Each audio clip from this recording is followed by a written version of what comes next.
గురువుగారు, ఏడవ యక్షిని నటి. ఈ యక్షినిని ఎలా సాధన చేయాలి? ఎన్ని రోజులు సాధన చేయాలి? ఈ యక్షిని సాధన చేయడం వల్ల ఎలాంటి లాభాలుంటాయి? ఎలాంటి దుష్ప్రభావాలుంటాయి అనేది కూడా చెప్పరా ఆడియన్స్‌కి?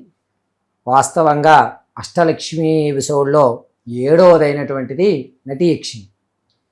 నటి యక్షిని అనగా పేరులోనే ఉంటుంది. నటించడము అంటే కేవలము ఒక విధానం నుంచి మనం తప్పుకుని ఆ పని నుంచి మనం బయటపడ్డాం. ఓకే. ఎంత నటనా చాతుర్యం ఉందిరా నీలో అని అంటుంటారు. మనం అవును. ఒకసారి పిల్లల్ని కొట్టడానికి వెళ్ళామనుకోండి, అవును. ఆడిదో రకంగా మొహం పెడతాడు. అవును. సర్లే మనవాడే కదా అని ముద్దాడేసరికి వాడు నవ్వేస్తాడు. అలా నటనా చాతుర్యము అనేటువంటిది ఏర్పడి ప్రమాదం వచ్చినప్పుడు తనను సురక్షితం చేసుకోవడానికి ఉపయోగపడేటువంటి యక్షిని కింద నటి యక్షిని చెప్తారు. ఓకే. ఈ నటి యక్షిని అనేటువంటిది కేవలము రాజుల కాలంలో కొంతమంది వరకు మాత్రం సాధన చేసేవారు. ఓకే. ఎందుకు అనంటే ఏదో విధంగా తన ప్రాణాన్ని కాపాడుకోవాలి, ఓకే.